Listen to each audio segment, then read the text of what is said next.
बिस्मिल्लाहिर्रहमानिर्रहीम। लाखों करोड़ों अरबों दरूदो सलाम आप सल्लल्लाहु अलैहि वसल्लम पर और आपकी आल पर। अल्लाह ताला आपको खुश रखे। मैं हूं तारिक जावेद, आप देख रहे हैं दादा तारिक रेसिपीज़। आज मैं आपके लिए बहुत ही ज़बरदस्त और मज़ेदार गुड़ के चावल की रेसिपी लेके आया हूँ।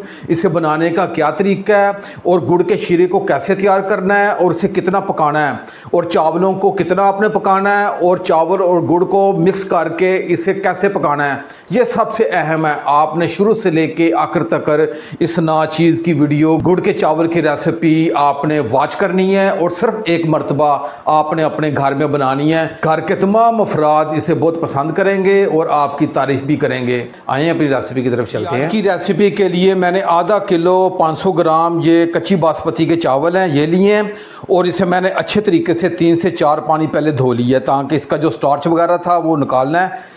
और आप भी जब चावल इस्तेमाल करें तो इससे पहले 3 से 4 पानी अच्छे तरीके से धो लिया करें। मैंने इसे अच्छे तरीके से वॉश करके आधा घंटा पहले भिगो के रख दिया था। अब इसे मैं एक तरफ रखूँगा। चूल्हे की फ्लेम को मैंने ऑन कर लिया है और आँच को मैंने हल्का रखा है। ऊपर कढ़ाई रख ली है, इसमें 2 गिलास पानी मैं डाल दूँगा। बिस्मिल्लाहिर्रहमानिर्रहीम। जी मैंने 2 गिलास पानी डाल दिए। मैंने ये गुड़ लिया है, 500 ग्राम मैंने चावल लिया है, इसमें 500 ग्राम ही गुड़ जाएगा, लेकिन मैं गुड़ थोड़ा सा कम रखा है, ये 450 ग्राम है। और गुड़ के मैंने छोटे टुकड़े कर दिए हैं, ये मैं डाल दूंगा। बिस्मिल्लाहिर्रहमान। और इसे अच्छे तरीके से मिक्स करूंगा। आपने इसका 1 तार 2 तार शीरा नहीं बनाना, सिर्फ हमने इसे गुड़ को मेल्ट करना है और इसका बेहतरीन कुआम शीरा हमने तैयार करना है। ये गुड़ को मेल्ट होने में मुझे 5 से 6 मिनट लगेंगे। इतनी देर में मैं इसे अगले चूल्हे पे रखता हूँ और इधर हम अपने चावल हैं उसे तैयार कर लेते हैं। दूसरे चूल्हे पे मैंने कढ़ाई रख ली है और आंच को मीडियम रखा है। इसमें मैं खुला पानी डाल दूँगा, तकरीबन ये 1 लीटर से ऊपर पानी होगा। जी मैंने तकरीबन 1 लीटर पानी डाल दिया है। अब इसमें मैंने 3 अदद ये छोटी इलायची ली है, इसके मुंह खोल दिए हैं। 1 टुकड़ा ये बादियान का लिया है। ये आपने चीज़ें डालनी हैं, फिर देखिएगा कितने कमाल के गुड़ वाले चावल बनते हैं। और 2 छोटे टुकड़े मैंने दालचीनी के लिए, ये मैं डाल दूंगा और पानी को मैं उबालूंगा। ये तकरीबन मुझे 4 से 5 मिनट लगेंगे। 4 से 5 मिनट के बाद जैसे पानी में उबाल आएगा इसमें हम चावल डाल देंगे। ये पानी को उबाल आना शुरू हो गया है। जैसे ही पहला उबाल आए आपने ये चावल डाल देने हैं। बिस्मिल्लाहिर्रहमानिर्रहीम। जी चावल डालने के बाद चम्मच के ज़रिए एक मरतबा इसे मिक्स कर देंगे।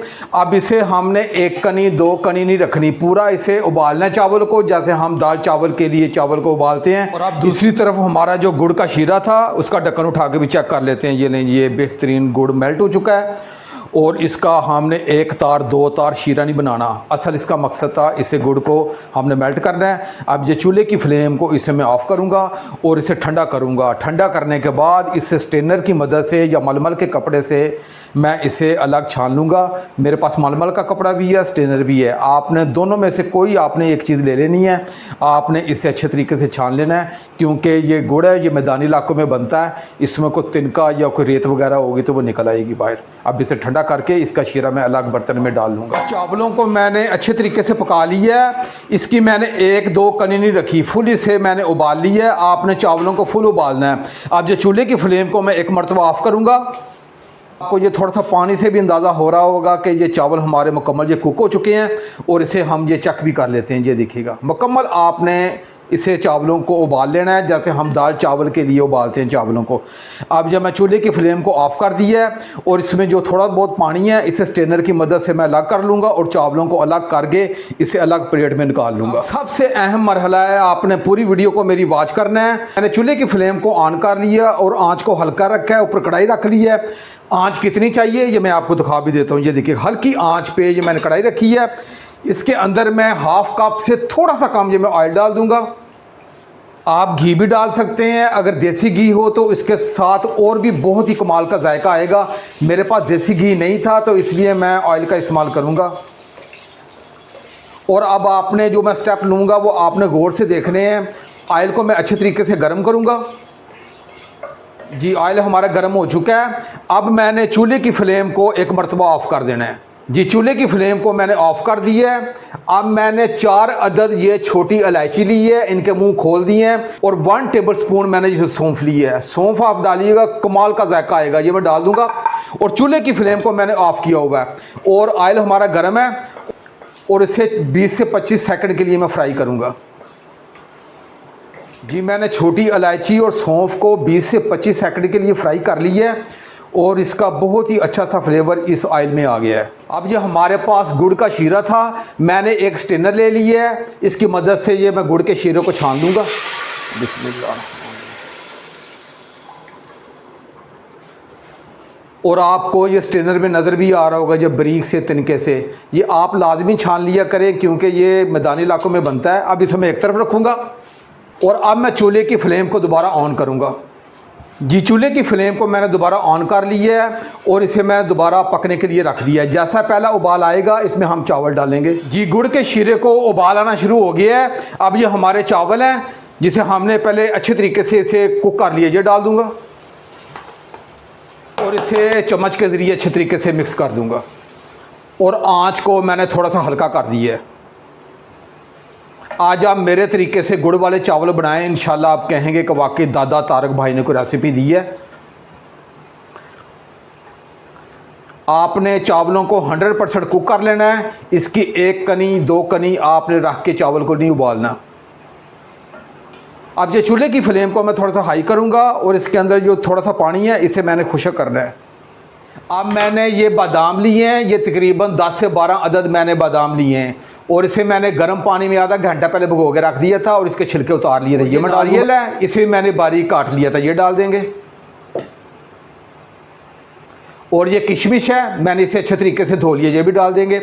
इसके अलावा भी आप अपनी मर्ज़ी से ड्राई फ्रूट डाल सकते हैं। मेरे पास ये तीनों चीज़ें थी, इसका मैंने इस्तेमाल कर लिया है। आप चम्मच की मदद से एक मरतबा ये मिक्स कर दूंगा। चम्मच की मदद से मैंने मिक्स कर दिया। अब मैंने चूल्हे की फ्लेम को हाई किया हुआ है और इसका जो पानी है ये हमने थोड़ा सा ड्राई करना है। जैसे ये पानी खुश्क होगा फिर इसे हम दम पे लगाएंगे। जी तेज़ आंच पे मैंने 5 मिनट के लिए कुक कर लिया है। जो इसके अंदर जो पानी था वो मुकम्मल खुश्क हो चुका है और आपको नज़र भी आ रहा होगा। अब ये चूल्हे की फ्लेम को मैं हल्का कर दूंगा। जी मैंने दम वाली आंच कर दी है और इसे मैंने सिर्फ 15 मिनट का दम लगाना है। मैंने चावलों को फुल कुक कर दिया है, आपने इसी तरह चावलों को फुल उबाल लेना है और आपने 15 मिनट का दम लगाना है। इंशाल्लाह बेहतरीन किस्म के ये चावल तैयार होंगे। आप ये ढाँप के रखूँगा और ठीक 15 मिनट के बाद इंशाल्लाह मिलते हैं। वाले चावलों को दम पे रखे हुए पूरे 15 मिनट हो गए हैं। अब इसका ढक्कन उठा के चेक कर लेते हैं। ये लें जी हमारे बेहतरीन ये चावल कुक हो चुके हैं और चूल्हे की फ्लेम को मैं एक मरतबा ये ऑफ़ कर दूंगा और जो मैं आपको लाइव कैमरे की आंख से वहाँ चेक भी करवाता हूँ कैसे ज़बरदस्त किस्म के ये हमारे चावल तैयार हुए हैं। एक एक चावल आपको अलग नज़र आएगा इंशाल्लाह। और आप मेरे तरीके से आप ये बनाइएगा, आप कहेंगे कि वाकई दादा तारक भाई ने कोई गुड़ वाले चावलों की रेसिपी दी है। मैं प्लेट में डाल के आपको कैमरे की आंख से करीब से भी चेक करवाता हूँ। रेसिपी को डिश आउट कर दिया है। मरतबा आपने मेरे तरीके से गुड़ वाले चावल बनाने हैं, इंशाल्लाह बहुत मज़ेदार बनेंगे। और मैंने आज आपको बहुत ही आसान तरीके से ये रेसिपी दी है। अगर ये मेरी रेसिपी आपको अच्छी लगे तो मेरे चैनल को ज़रूर सब्सक्राइब कर दिया करें और साथ जो घंटी का बटन है उसे आप लाजमी प्रेस किया करें ताकि मेरी हर नई आने वाली वीडियो आप तक पहुँचती रहे। अब अपने भाई तारिक को इजाज़त दें। इंशाल्लाह मैं एक नई रेसिपी के साथ हाज़िर हूँगा। अपना बहुत ख्याल रखिएगा। अल्लाह हाफिज़।